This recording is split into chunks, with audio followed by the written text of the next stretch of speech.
నీకుండే తలనొప్పితో, బీపీతో, షుగర్‌తో నువ్వు ఏమి ధర్మాచరణ చేయాలనుకుంటున్నావు? ఒక ఏకాదశి ఉపవాసం ఉండగలుగుతావా? లేదండి మాకు షుగర్ అండి అంటావు. అయ్యా ఏదన్నా భగవన్నామ స్మరణ చెయ్యి అనంటే మాకు ఇదుంది, అదుంది అని అంటావు. ఏమన్నా ఇక్కడికి రండమ్మా అనంటే నడుము నొప్పి అంటావు.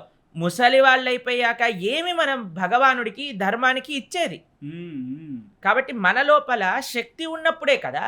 అవును. చాలా మంది తల్లిదండ్రులు చేసే అతిపెద్ద తప్పేంటి అంటే, ఈ ఏజ్‌లో కాకపోతే ఎంజాయ్ ఇంకెప్పుడు చేస్తారు అని పిల్లలకి వాళ్ళే విషం నూరి పెడుతున్నారు.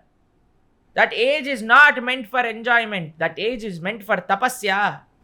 ఎప్పుడైతే అప్పుడు కష్టపడతారో, ఎప్పుడైతే ధార్మికంగా ఉంటారో, ఎప్పుడైతే పద్ధతిగా ఉంటారో, అప్పుడు ఎప్పుడైతే డబ్బులొస్తాయి. ఎందుకంటే అండి మీరు చూడండి పిల్లలు పాడైపోయే ఏజ్ ఎప్పటి నుంచి 16 నుంచి ఒక 30 వరకు ఏసుకోండి. ఏమవుతుంది అప్పుడు? ఒకటి శక్తి ఉన్నది. తర్వాత డబ్బులు చూస్తాడు. చూడంగానే ఇంకా నాకంటే పెద్దవాడు లేడు, నాకంటే ఏమంటావు ఈ వాడుక భాషలో తోపు లేడు అని అనుకుంటాడనమాట.